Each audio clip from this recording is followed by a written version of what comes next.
Good morning students. आज के online class में आप सभी विद्यार्थियों का स्वागत है।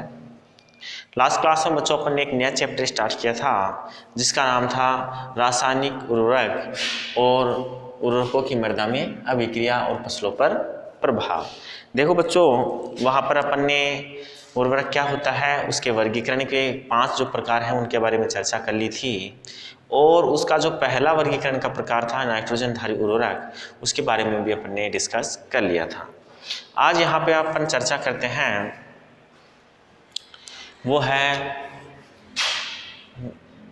रासायनिक उर्वरकों के वर्गीकरण के बारे में, उसके दूसरे प्रकार के बारे में। तो सबसे पहले मैं हेडिंग लिख देता हूँ, रासायनिक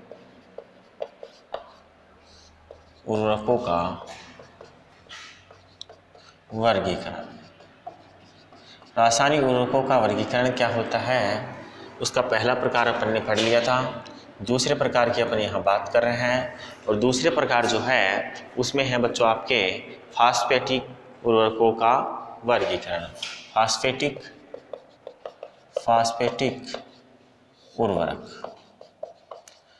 फास्फेटिक उर्वरक की अगर हम बात करें तो सामान्यतः ध्यान रखने की बात है कि पौधों को जो फास्फोरस की पूर्ति होती है वो इस वर्ग के उर्वरकों के माध्यम से होती है।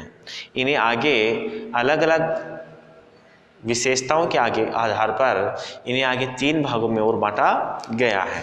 सबसे पहले आपको ध्यान रखना है कि इस वर्ग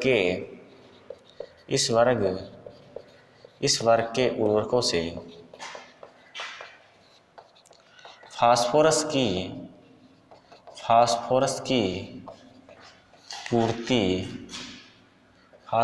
पूर्ति पादपों को होती है। फास्फोरस की जो पूर्ति होती है वो इस श्रेणी के उर्वरकों से होती है। इन्हें आगे 3 भागों में बांटा गया है। इन्हें आवश्यकता सुविधा के आधार पर 3 भागों में बांटा गया है। सबसे पहला जो प्रकार है फास्फेटिक उर्वरकों, उसको अपन बोलते हैं जल विलेय फास्फेट युक्त उर्वरक। पहला जो प्रकार है उसे अपन बोलते हैं जल विलेय फास्फेट उर्वरक। जल विलेय फास्फेट जो उर्वरक होते हैं उस श्रेणी के उर्वरकों की अगर हम बात करें तो बच्चों आपको ध्यान रखना है कि जल विलेय फास्फेट उर्वरक की श्रेणी में ऐसे उर्वरक सम्मिलित होते हैं, ऐसे फास्फेटिक उर्वरक सम्मिलित होते हैं जो जल के अंदर विलेय हो जाते हैं, अर्थात ये जल में विलेय हो जाते हैं। सामान्य रूप से यदि हम बात करें तो इसके अंदर जो फास्फोरस होता है वो आपके मोनोकैल्शियम फास्फेट के रूप में पाया जाता है। इसके अंदर जो फास्फोरस होता है वो मोनोकैल्शियम फास्फोरस के रूप में पाया जाता है। सबसे पहले आपको ध्यान रखना है कि इस श्रेणी के उर्वरकों में फास्फोरस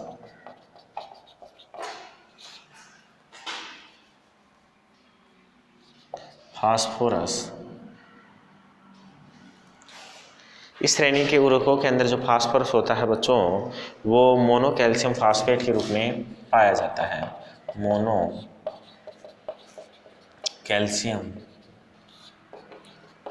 फास्फेट के रूप में पाया जाता है। इस श्रेणी के जो उर्वरक होते हैं वो बच्चों जल के अंदर विलेय होते हैं। जल में आसानी से इस श्रेणी के जो उर्वरक होते हैं वो घुल जाते हैं। तो अपन यहाँ नोट करते हैं इस श्रेणी के उर्वरक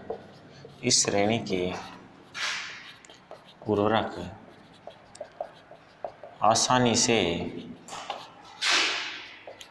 जल में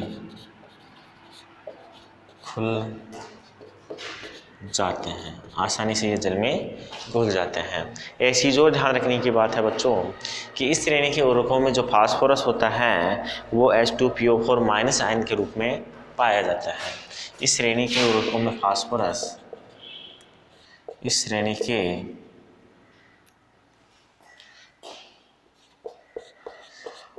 श्रेणी के उर्वरकों में फास्फोरस H2PO4 माइनस के रूप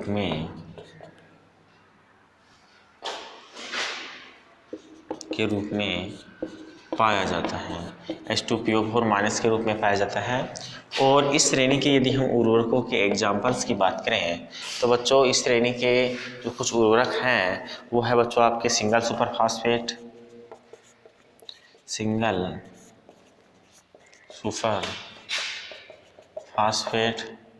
इसके अलावा बच्चों आपके हैं ट्रिपल सुपर फास्फेट,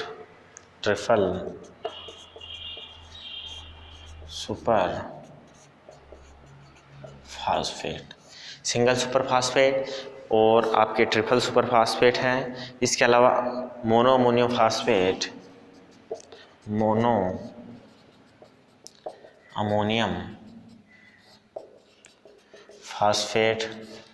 और इसके अलावा है आपके डाई अमोनियम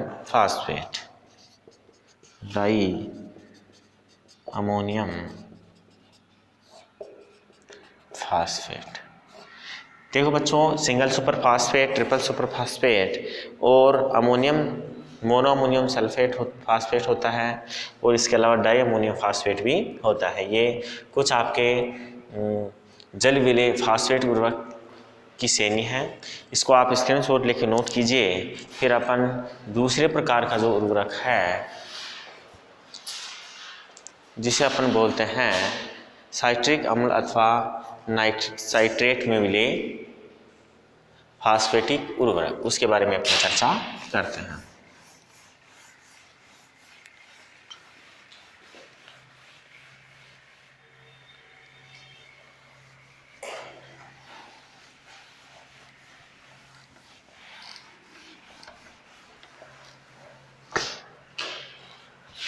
दूसरा जो प्रकार है फास्फेटिक उर्वरकों का, जो दूसरा प्रकार है उस श्रेणी के उर्वरकों की अगर हम बात करें तो बच्चों दूसरा प्रकार है साइट्रिक अम्ल अथवा साइट्रेट में मिले फास्फेटिक उर्वरक।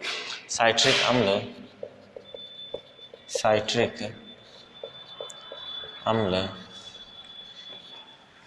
अम्ल या इसको अपन बोल सकते हैं साइट्रेट में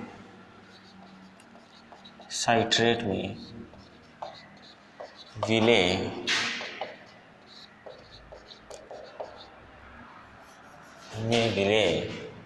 फास्फेटिक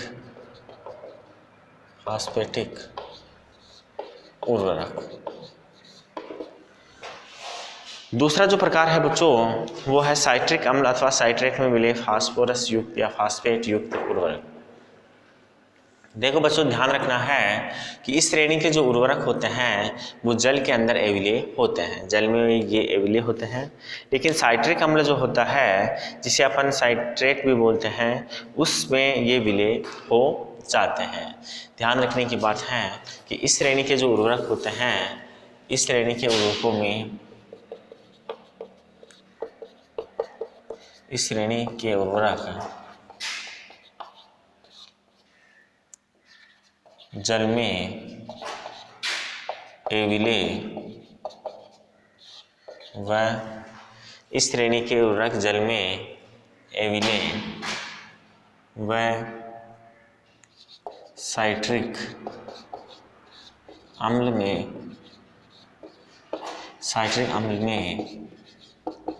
विलेय होते हैं। इस श्रेणी के उर्वरक जल में एविलेय व साइट्रिक अम्ल में विलेय होते हैं। आगे अगर हम बात करें तो देखो बच्चों इस श्रेणी के उर्वरक जल में एविलेय होते हैं और साइट्रिक अम्ल में विलेय होते हैं।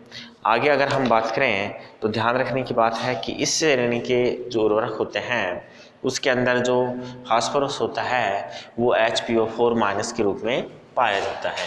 इस श्रेणी के उर्वरकों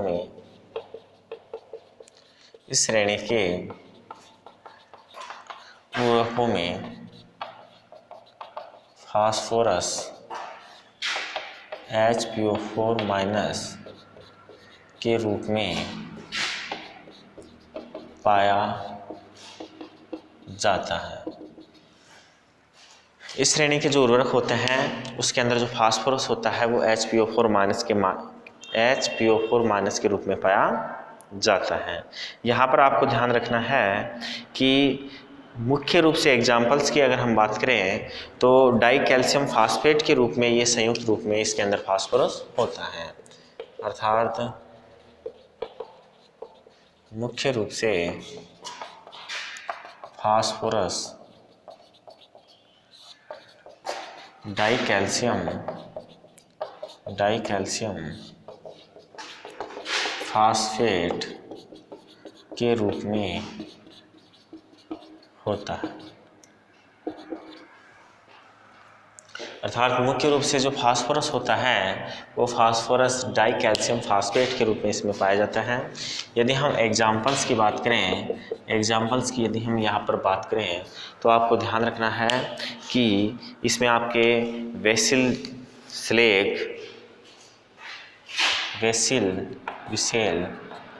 स्लेग, दूसरा है बच्चों आपके die calcium phosphate,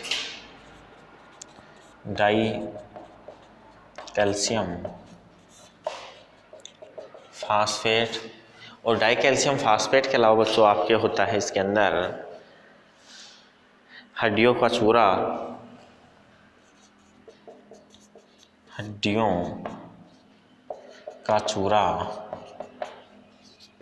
रेनिनिया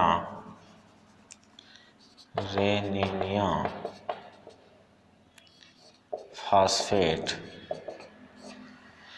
die calcium phosphate हड्डियों का चूरा है, रेनिनिया फास्फेट हैं, ये कुछ एग्जाम्पल्स हैं इस श्रेणी के जिसके अंदर आपके फास्फोरस की पूर्ति होती है। तीसरे प्रकार की यदि हम बात करें तो वो होता है जल व साइट्रिक अम्ल में एविले फास्फेट युक्त उर्वरक। तीसरी श्रेणी के हम उर्वरकों की बात करें तो वो है बच्चों जल व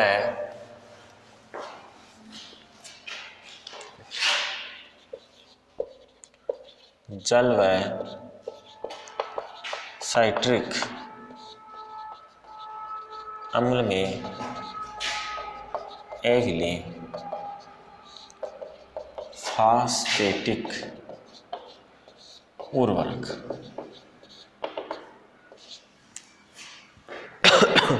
जैसा कि बच्चों आपको नाम से ही पता लग रहा होगा कि इस श्रेणी के जो उर्वरक होते हैं वो ना तो जल में विलय होते हैं और ना ही आपके साइट्रिक अम्ल में विलय होते हैं।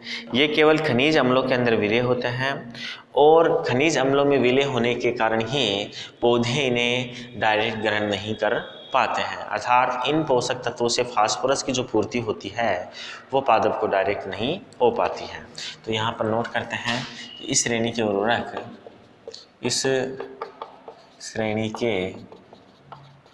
उर्वरकों से उर्वरक जल व साइट्रिक अम्ल में एविले होते हैं। इस श्रेणी के जो उर्वरक होते हैं बच्चों वो जल व साइट्रिक अम्ल के अंदर कैसे होते हैं, एविले होते हैं। इसके अलावा यदि हम बात करें तो बच्चों ध्यान रखना ये केवल खनिज अम्ल में विलय होते हैं, ये केवल खनिज अम्ल में विलय होते हैं और इसी कारण क्या होता है ये पौधों को प्राप्त नहीं होते हैं, इसी कारण ये पौधों को प्राप्त नहीं होते हैं, पौधों को इनकी प्राप्ति नहीं हो पाती है। एग्जाम्पल्स के रूप में यदि हम बात करें इस श्रेणी के इस श्रेणी के उर्वरक जो होते हैं उन उर्वरकों की यदि हम बात करें तो रॉक फॉस्फेट है,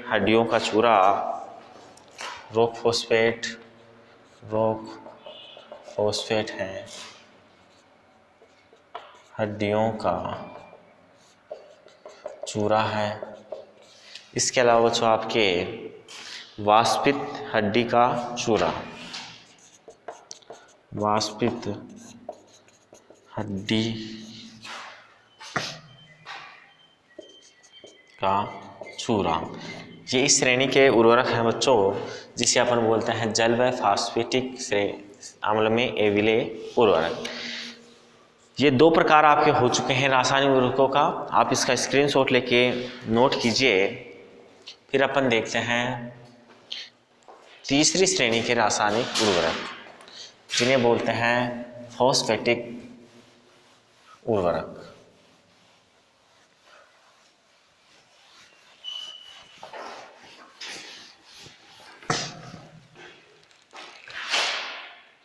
तीसरा प्रकार है बच्चों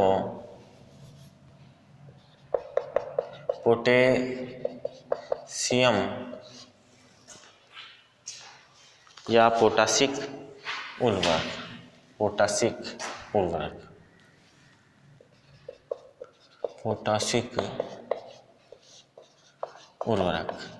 सबसे पहले आपको ध्यान रखना है कि इस श्रेणी के जो उर्वरक होते हैं उसके अंदर पादपों को जो पोटेशियम पोषक तत्व होता है उसकी पूर्ति होती है, अर्थात पोटेशियम की पूर्ति करने वाले उर्वरक जो होते हैं वो पोटासिक उर्वरक कहलाते हैं। इन्हें हम सुविधा के आधार पर दो भागों में बांट लेंगे, जिनके बारे में अभी अपन स्टडी करेंगे। सबसे पहले अपन नोट करते हैं कि इस श्रेणी के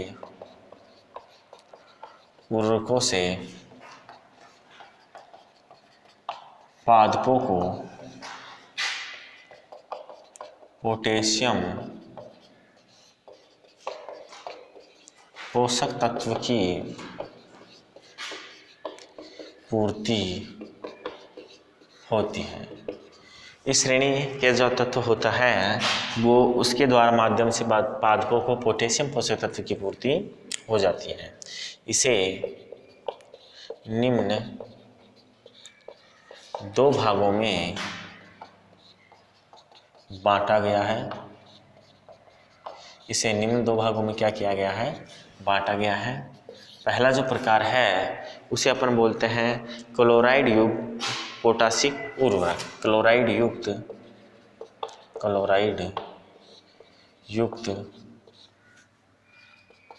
पोटासिक उर्वरक। क्लोराइड युक्त पोटासिक जो उर्वरक होते हैं, उस श्रेणी के जो उर्वरक होता है बच्चों, उसकी अगर हम बात करें तो इस श्रेणी में पोटेशियम के साथ साथ क्लोरीन पोषक तत्व भी पाया जाता है, अर्थात पोटेशियम जो होता है वो क्लोराइड के साथ संयुक्त होकर इस श्रेणी के उर्वरकों में पाया जाता है। तो मैं यहाँ नोट कर देता हूँ कि इस श्रेणी के उर्वरकों में, इस श्रेणी के उर्वरकों में पोटेशियम के साथ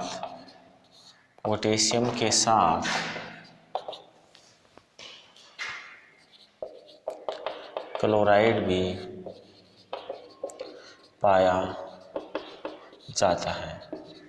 पोटेशियम के साथ क्या पाया जाता है, क्लोराइड भी पाया जाता है। देखो बच्चों, ध्यान रखने की बात है कि मुख्य रूप से यदि हम एग्जाम्पल्स की बात करें तो आपके म्यूरेट ऑफ पोटास अथवा जिसे पोटेशियम क्लोराइड बोलते हैं, इस श्रेणी का मुख्य उर्वरक है। म्यूरेट ऑफ पोटास जिसे बोलते हैं कैल्शियम। पोटेशियम क्लोराइड जो होता है इस श्रेणी का सबसे फेमस, सबसे प्रसिद्ध उर्वरक है और भारत के अंदर सबसे ज़्यादा जो उपयोग में लिया जाता है वो पोटेशियम क्लोराइड ही लिया जाता है, जो जल के अंदर घुलनशील होता है। यहाँ पर लोग नोट कर देते हैं, ये सर्वाधिक प्रचलित पोटासिक उर्वरक है जो भारत में 60% उपयोग होता है। ये क्या होता है बच्चों, ये जल के अंदर विलय होता है, ये जल विलय होता है। दूसरे प्रकार के उर्वरक की हम बात करें तो उसे बोलते हैं क्लोराइड विहीन पोटासिक उर्वरक। क्लोराइड विहीन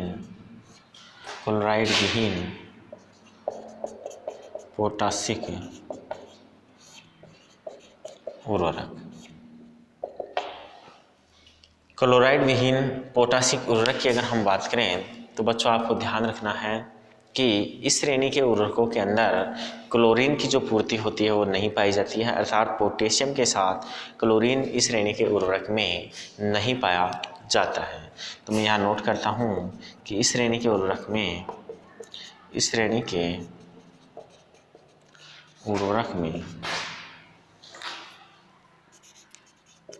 क्लोराइड नहीं पाया जाता है, अर्थात पोटेशियम के साथ इस श्रेणी के उर्वरक के अंदर जो क्लोराइड होता है उसकी पूर्ति नहीं होती है। एग्जाम्पल की यदि हम बात करें तो यहाँ पर आपके पोटेशियम कार्बोनेट है, पोटेशियम नाइट्रेट है, पोटेशियम कार्बोनेट, पोटेशियम कार्बोनेट है, पोटेशियम नाइट्रेट आदि इस श्रेणी के एग्जाम्पल है। एक चीज़ और ध्यान रखने की बात है कि क्लोराइड विहीन पोटासिक उर्वरक जो होते हैं वो क्लोराइड युक्त जो पोटासिक उर्वरक होते हैं उसकी तुलना में महंगे होते हैं। तो मैं यहाँ नोट कर देता हूँ, ये तुलनात्मक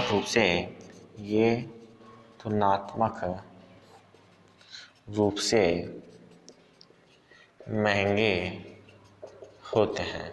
क्लोराइड युक्त जो पोटासिक उर्वरक होता है उसकी तुलना में यदि हम इसकी बात करें तो ये कैसे होते हैं, ये पोषक तत्व महंगे होते हैं, ये उर्वरक जो होते हैं वो महंगे होते हैं। ये 3 प्रकार आपके हो चुके हैं पोषक तत्वों के रूप में उर्वरकों का। आगे अपन चौथे प्रकार का जो रासायनिक उर्वरकों का वर्गीकरण है जिसे बोलते हैं यौगिक उर्वरक, उसके बारे में अपने को चर्चा करनी है।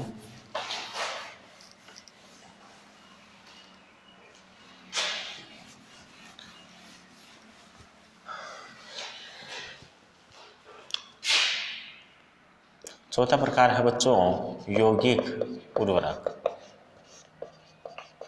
यौगिक उर्वरक के बच्चों अगर हम बात करें तो आपको ध्यान रखना है कि इस श्रेणी के अंदर ऐसे रासायनिक उर्वरकों को रखा गया है जिनके माध्यम से 2 या 2 से अधिक पोषक तत्वों की पूर्ति होती है, अर्थात ये जो होते हैं ये उर्वरक जो होते हैं वो यौगिक के रूप में होते हैं और इन उर्वरकों के माध्यम से मृदा के अंदर या फिर पौधों को 2 या 2 से अधिक पोषक तत्व की पूर्ति हो जाती है। केवल एक ही रासायनिक उर्वरक से 2 या 2 से अधिक पोषक तत्वों की पूर्ति हो जाती है तो उसे अपन बोलते हैं यौगिक उर्वरक। तो यहाँ आप नोट कर लीजिए कि इन उर्वरकों से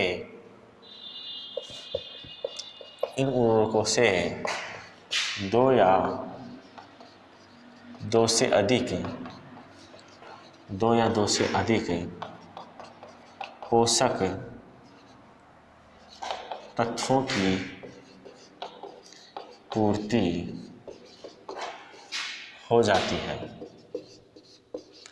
अर्थात मृदा के अंदर या पादपों को 2 या 2 से अधिक पोषक तत्व जिस उर्वरक से मिलेंगे उन्हें अपन यौगिक पोषक तत्व कहेंगे।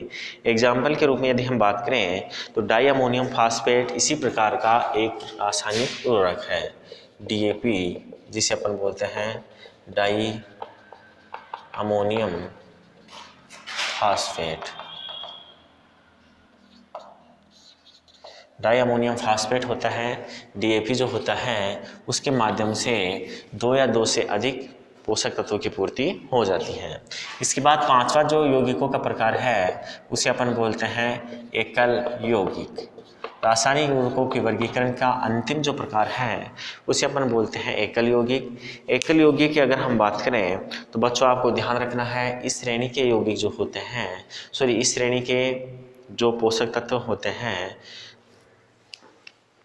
उसके अंदर केवल एक ही पोषक तत्व की पूर्ति होती है, एकल उर्वरक। इस प्रकार के जो रासायनिक उर्वरक होते हैं, उन रासायनिक उर्वरकों से केवल एक ही पोषक तत्व की पूर्ति होती है। एग्जाम्पल के रूप में यदि हम बात करें तो यूरिया जो होता है आपके, वो एकल उर्वरक श्रेणी का क्या है, रासायनिक उर्वरक है। उसके माध्यम से केवल पादपों को नाइट्रोजन पोषक तत्व की ही पूर्ति होती है, इसलिए इसे अपन एकल उर्वरक बोलते हैं।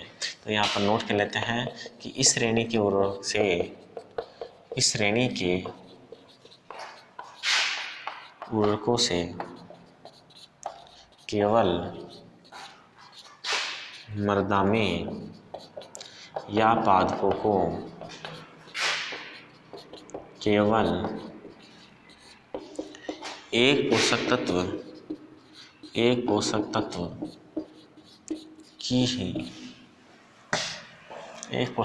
की ही पूर्ति होती है, केवल एक ही पोषक तत्व की पूर्ति होती है। एग्जाम्पल के रूप में यदि हम बात करें तो आपकी जो यूरिया है, वो यूरिया इसी श्रेणी का पोषक तत्व होता है, जिसके माध्यम से केवल एक ही पोषक तत्व की पूर्ति होती है। यूरिया के माध्यम से केवल पादपों को नाइट्रोजन पोषक तत्व की पूर्ति हो जाती है। देखो बच्चों, आपको ध्यान रखना है कि रासायनिक उर्वरकों का जो वर्गीकरण है वो यहाँ समाप्त होता है। नेक्स्ट क्लास के अंदर अपन सामान्यतः कौन कौन से उर्वरक होते हैं, क्या उनकी मृदा में अभिक्रिया होती हैं, उनको एक एक करके पढ़ेंगे। आज की क्लास यहीं तक रहेगी। थैंक यू, धन्यवाद।